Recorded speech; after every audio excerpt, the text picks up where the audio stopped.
خب بریم ادامه. بریم در واقع قسمت کریتش رو بسازیم. خب عکس مکس که نداره، خب خیلی راحته. قسمت اینفو کریت دیگه تا میاد اینجا گزینه در واقع اسمایی که وجود داره. فون، البته نمیدونم دیتا نیست چی بشناسیش، فون و مقدار ریکوست هم اون برم که فون هستش. این طرف مقدار ایمیل و این برم ریکوست ایمیل و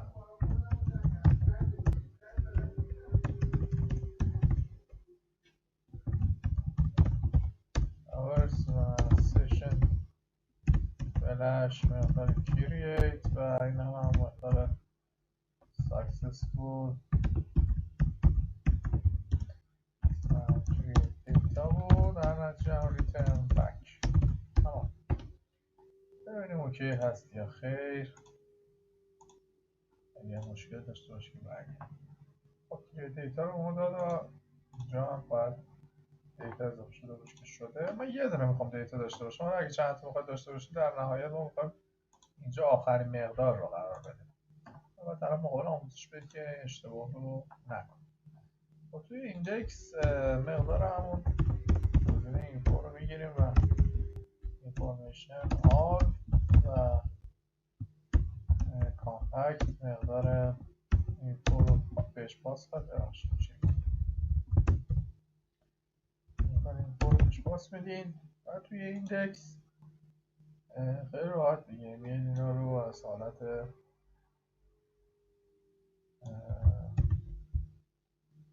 گفتن از این حالت درش میارید و اینجا میشه اینفو. خب مقدار میشه فون، تیدی رو نمیخوایم، بعدی میشه ایمیل که عکس نمیخوایم، بعدیش هم میشه در واقع همون آورس خودمون و آپدیت و دیلیت دیگه رو بریم درستش کنیم. نو دیتا هم که داریم، اگه نباشه در واقع بیاد نو دیتا بریم. یه مقدار اینجا هستش مثلا 918 همچین چیزی رو درست کردیم. میتونیم تو کرییت اینم میره در واقع بک میکنه تو اینفورمیشن. بحث دیلیتش خیلی ساده است دیگه. دیلیت به جای باکس میشه اینفو مسیرش رو، چون ما اسمش رو شدیم اینفو و میتونید بیاید اینجا این تا دیگه دیدی کنید دیگه. دیدی آیدی ببینیم چه خبره. F5 رو میزنیم، روش کلیک میکنیم، اوکیه. میتونم اینجا برگردم بگم که این اسمش اینفو میشن دیستروی مقدار دانر آیدی و در نهایت سیشن فلش مقدار دیلیت و برگردم این ساکسس دیتا و ریترن بک کنیم. تمام. اینجا یه رفرش رو میزنیم و ساکسسفول دیتا رو داد، پاک شد. نور دیتا هم که اینجا دیدینش اوکیه. همچه چیزی رو اینجا قرار میدیم و کرییت رو میزنیم، برمیگردیم و تو این سم و به این شکل هم میبینیمش. بریم تو گزینه آپدیت. خب ادیت رو من یه دیگه بکنم داره آیدی رو و توی ایندکس تو اینجا میشه در واقع چی میشه اینفو آیدی هم که درست هم مسیر رو میره رفرش و آپدیت رو میزنیم. اومد توی این قسمت. خب ما میام توی این قسمت و اولین کاری که میکنیم دیتا مربوط به این میکشیم بیرون. اینفو اینفورمیشن فایند اور ویل من همیشه خود داشتم و مقدار آیدی ریترن ویو مقدار اینفو ادیت و مقدار کامپکت اینفو و به این شکل کرییت روی کنترل سی میزنید توی این قسمت این در واقع به این شکل قرارش میده. ایشون میشه مدل و اینجا هم میشه کلیت میکنه این اسم در واقع اینجا چیزی که فاصله اسمش چی باشه؟ اینفو. اسمش رو میده اینفو و این میشه آپدیت و داره اینفو مقدار آیدی بهش باز کنیم میشه پوت. اینا رو حواستون باشه. فایلز هم نداره. من فکر کنم فایل رو برای اون یکی هم گذاشتن. فایلش رو برده برای یکی هم میشتن بذاریم بازش کنیم. اکیمیت خودش رو نویس. خب نداره و این هم به این صورت توی ادیت الان آوردم که درست بودی. الان مدل اینفو تمام. این هم برشت این هم برشته تمام شد. دیتا میام بیرون. خب به جای کریت می نویسیم آپدیت. خب چون عکس نداریم پس همون گزینه کریت اینفورمیشن ریکوست هم میتونه استفاده کنیم چون همون مسیره ریکوست در واقع مقدار آل رو امتحان بکنیم بزنیم آپدیت رو بزنیم ببینید همه مقادیر اومدن. میبینید اینجا هم شده پوت. خب این هم از این و آب خوردن میایید اینفو رو میکشید بیرون. میایید میگید که اینفورمیشن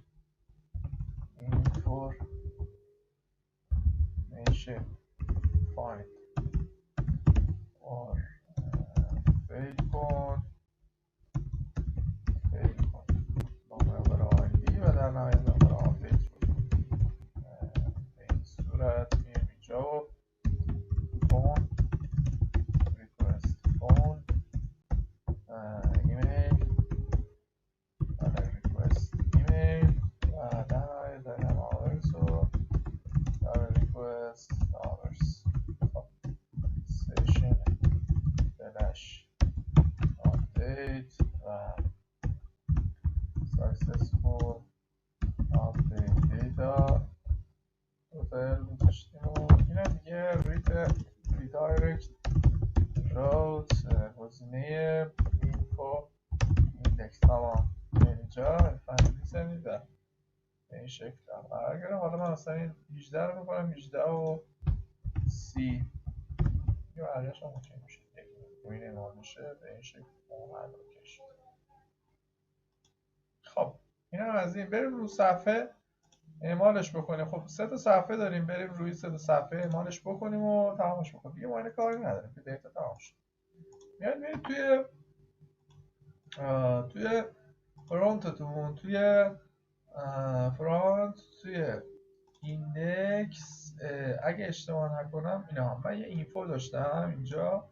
میرید توی پارشال میرید توی اینفو ایناشش و آخرین مقدار میخوایم بکشیم بیرون. آخرین مقدار دیگه حالا چیز خیلی ساده یه سخت نیست و توی قسمت هوم اولا میاد توی صفحه در واقع قسمت که میاد فرانت ایندکس هستش و برمیگردیم میگه که اینفو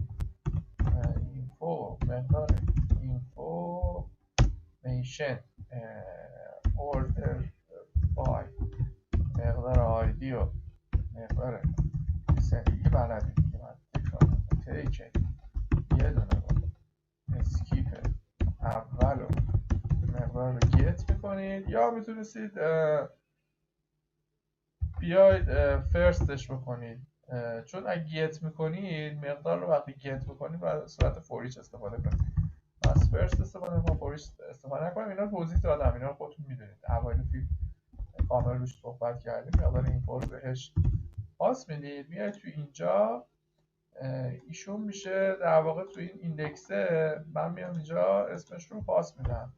دوست دارم اسمش رو بذارم همون اینفو که اصلا اونجا همون اینفو هستش و میاد اینجا میاد میگید که اینفو مقدار اینفو چی بود؟ فون یکی میشه ایمیل مقدار اینفو ایمیل و یکی هم میشه آورس. اینفو آورس. خب اینجا یه فج میزنید و منتظر میشید تا اعمالیات انجام بشه. بله به این شکل و به این شکل اعمال شد. صفحه های دیگه هم اعمال بکنیم. صفحه های دیگه خب ایندکس بود، این رو الان من اومدم اعمالش کردم. صفحه های دیگه هم همینه دیگه، همین رو پاس بدید دیگه. یعنی مثلا توی من کپی میکنم، حسش نیست در واقع برای پروداکت هم همینطور ایشون رو پاس میدهیم و پروداکت پست پروداکت یعنی ایشون رو پاس بدیم و ایشون هم میشه اینفو و برای پست ایشون هم میشه اینفو. اینا رو پاس دادم بهشون. بریم تو صفحاتشون. یکی فرانت پروداکته و اون یکی هم هستش چی در واقع بریم تو پست. خب فرقی نمیکنه دیگه. اینجا هم اگه دقت بکنید همون اینفو هست، اسمش رو بذارید دیتا. نه دیتا هست چون این طرف ما اینفو مقدار اینفو گذاشتیم، شما اینجا اینفو بذارید. مگه اینکه بخواید یه مقدار دیگه بذارید، اون وقت باید کد رو بیارید اینجا قرار بدید. خب کل کد رو باید بیارید اینجا قرار بدید، یا اینکه برید یه صفحه مربوط به این مقداری که میخواید اینجا درست بکنید، مثلا برید تو این قسمت پست درست بکنید. خب به این شکل، یعنی راه زیاده ولی خب من حالا دارم به این شکل در واقع قرارش میدم. خب حالا هر چی میشه بارشی داده همتون. خب میام اینجا مقدار رو من میذارم اینفو و دالر اینفو رو بهش میدم. خب و میام اینجا رفرش میکنم. این توی پست بود اگه اشتباه نکنم. بریم توی پست رو ببینیم. الان تو پست هم باید اعمال بشه. ببینید اعمال شده. بریم تو پروداکت رو ببینیم. سایت ساده ای هم نبود ولی خب بعد هم نبود. مثلا دیگه خیلی سخت هم نه، خیلی سخت هم نبود. یه سکیوراده دیگه داره پیادهش میکنه. بریم سراغ اون یکیش پروداکت. این هم همینطور دیگه اومدم به این شکل قرار شدم. میگم اگر در واقع میخواید یه جور دیگه، واقعا همین جوری باید پیادهش بکنم. مثلا من اگه بخوام این رو جور دیگه بخوام پیادهش بکنم چیز جالبی نمیشه.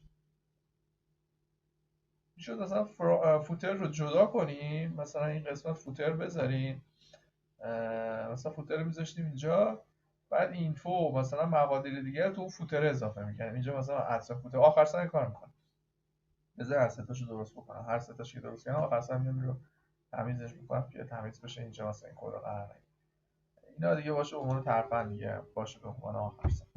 اینجا هم در واقع مقدار اینفو و دالر اینفو این هم قرار دادیم و الان بریم سراغ پروداکت ها. الان ایشون را میذاریم. من پروداکت پایین هم چی بشه در واقع داینامیک بشه. خب اینا اعمال شد به همه صفحات.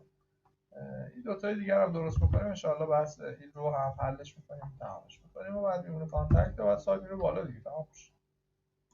کلم جمعه ما فکر میکنم این رو تمامش میکنم بره و بعدش انشاءالله رو چیزهای دیگه شروع کنیم کار. که مثلا لاراول من هنوز مثلا ریلیشناشو کامل نکردم. ریلیشناشو شروع کنم، تمام کنم، کامل در موردش صحبت بکنیم. این مقدار این طول کشید. این رو ببریم جلو، این هی ادوانسش کنیم، مقادیرش رو بگیم. CSS که داره میگم CSS خودش ادوانسش رو میخوام بگیرم برای پایتون هم که دانشگاه شریف بچه‌ها کلاسش شروع بشه. فکر کنم 2 هفته دیگه است. اینا ادامه میدیم. ویو رو ادامه ندادم به خاطر صدا بود. میخوام بدون در واقع میکروفون رو خوب تهیه بکنم. الان صدا خوب هست ولی میکروفون رو خوب تهیه بکنم. ریاکت اینا رو ببریم جلو. ویو رو شاید مثلا بعد ریاکت چون ببینیم وضعیت چجوریه. ببریم جلو. ویو رو ادامه ندادم، صداهاش نگاه کردم، دیگه پاکم نکردم، ولی خب ویو رو در حد مقدماتی گفتیم اینجا. میتونید برید ببینید.